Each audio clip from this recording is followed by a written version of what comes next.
मरकुस रचित सुसमाचार 8वां अध्याय। उन दिनों में जब फिर बड़ी भीड़ इकट्ठी हुई और उनके पास कुछ खाने को न था, तो उसने अपने चेलों को पास बुलाकर उनसे कहा, मुझे इस भीड़ पर तरस आता है, क्योंकि यह 3 दिन से बराबर मेरे साथ हैं और उनके पास कुछ भी खाने को नहीं। यदि मैं उन्हें भूखा घर भेज दूं, तो मार्ग में थक कर रह जाएंगे, क्योंकि इनमें से कोई कोई दूर से आए हैं। उसके चेलों ने उसको उत्तर दिया कि यहाँ जंगल में इतनी रोटी कोई कहाँ से लाए कि ये तृप्त हो। उसने उनसे पूछा, तुम्हारे पास रोटियां कितनी हैं? उन्होंने कहा, 7। तब उसने लोगों को भूमि पर बैठने की आज्ञा दी, और वे 7 रोटियां ली और धन्यवाद करके तोड़ी और अपने चेलों को देता गया कि वे उनके आगे रखें, और उन्होंने लोगों के आगे परोस दिया। उनके पास थोड़ी सी छोटी मछलियां भी थीं, और उसने धन्यवाद करके उन्हें भी लोगों के आगे रखने की आज्ञा दी। सुबह खाकर तृप्त हो गए और शेष टुकड़ों के 7 टोकरे भरकर उठाए, और लोग 4000 के लगभग थे। और उसने उनको विदा किया, और वह तुरंत अपने चेलों के साथ नाव पर चढ़कर दलमनूता देश को चला गया। फिर फरीसी निकलकर उससे वाद विवाद करने लगे और उसे जांचने के लिए उससे कोई स्वर्गीय चिन्ह मांगा। उसने अपनी आत्मा में आह मार कर कहा, इस समय के लोग क्यों चिन्ह ढूंढते हैं? मैं तुमसे सच कहता हूं कि इस समय के लोगों को कोई चिन्ह नहीं दिया जाएगा।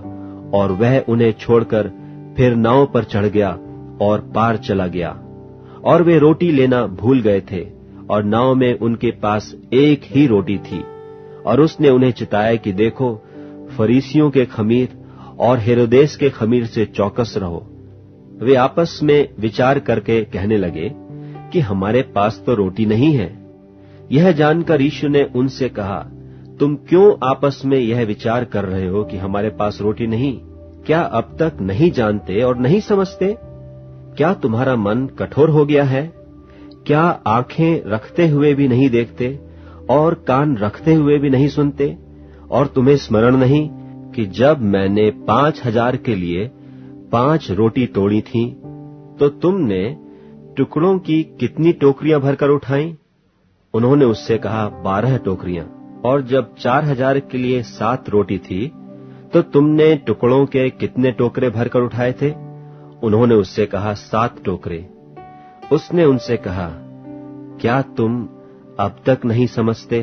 और वे बेतसैदा में आए, और लोग एक अंधे को उसके पास ले आए और उससे विनती की कि उसको छुए।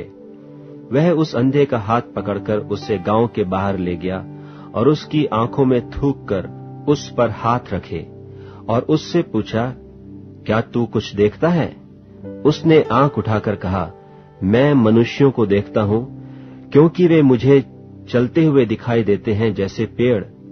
तब उसने फिर दोबारा उसकी आंखों पर हाथ रखे, और उसने ध्यान से देखा और चंगा हो गया, और सब कुछ साफ साफ देखने लगा। और उसने उससे यह कहकर घर भेजा कि इस गांव के भीतर पांव भी न रखना।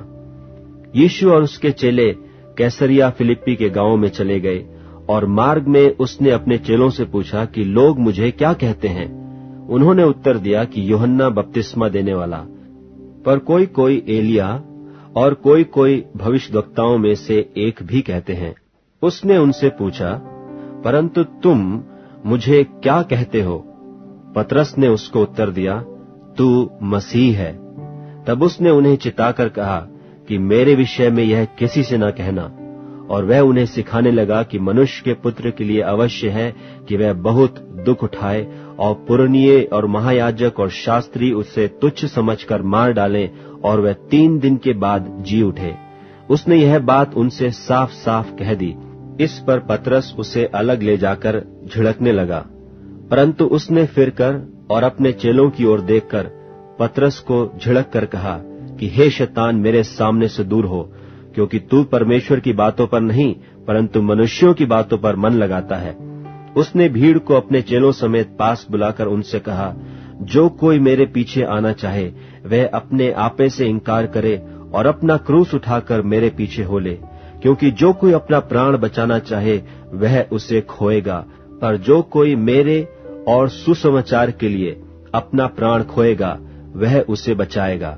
यदि मनुष्य सारे जगत को प्राप्त करे और अपने प्राण की हानि उठाए तो उसे क्या लाभ होगा, और मनुष्य अपने प्राण के बदले क्या देगा? जो कोई इस व्यभिचारी और पापी जाति के बीच मुझसे और मेरी बातों से लजाएगा, मनुष्य का पुत्र भी जब वह पवित्र दूतों के साथ अपने पिता की महिमा सहित आएगा तब उससे भी लजाएगा।